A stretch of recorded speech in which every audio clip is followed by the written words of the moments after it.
Pemirsa, Ketua Komisi D DPRD Kota Makassar Andi Ibrahim Baso menegaskan pembangunan rumah sakit Batua yang mangkrak akibat dikorupsi oleh 13 orang tersangka akan dilanjutkan jika telah ada kepastian regulasi hukum yang mengikat.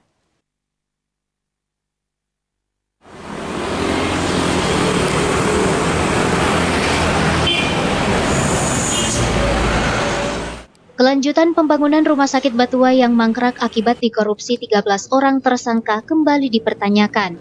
Menanggapi hal tersebut, Ketua Komisi D DPRD Kota Makassar Andi Ibrahim Baso mengaku masih menunggu pandangan dari Biro Hukum Pemerintah Kota Makassar.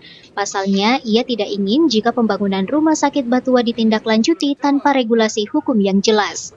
Ia juga meminta kepada pemerintah Kota Makassar agar melibatkan para akademisi dari berbagai perguruan tinggi di Kota Makassar untuk melihat kelayakan kondisi rumah sakit baik secara fisik maupun secara legalitas ke depan, yang nantinya kajian itu akan dijadikan acuan pemerintah dalam melanjutkan pembangunan tersebut. Apabila bangunan rumah sakit Batua saat ini dalam kondisi tidak layak dan harus dibongkar ulang, Ibrahim menegaskan siap menganggarkan kembali pembangunan tersebut dengan syarat harus ada kejelasan regulasi hukum yang mengikat. Ya, kita tidak ingin ini ditindaklanjuti tanpa dengan regulasi yang memang regulasi ini regulasi hukum, ya, karena ini ada permasalahan hukum yang baru-baru ini terjadi di rumah sakit Batua.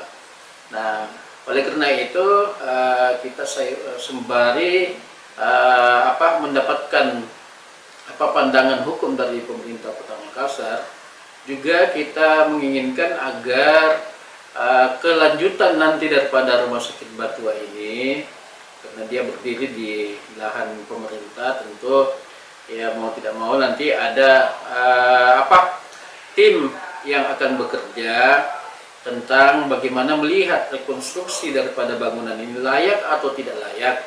Ya, kalau misalnya tidak layak kita bongkar dan insya Allah kedepannya lagi akan ya kita anggarkan ya tentang pembangunannya. Sebagai fungsi pengawasan, DPRD Kota Makassar khususnya Komisi D yang membidangi pendidikan dan kesejahteraan rakyat, ia mengaku terus mengikuti perkembangan pembangunan rumah sakit Batua dan mengimbau masyarakat untuk tetap sabar sebab baik DPRD maupun pemerintah kota berhati-hati dalam melanjutkan proyek tersebut. Fitri Herunisa, Slebes TV.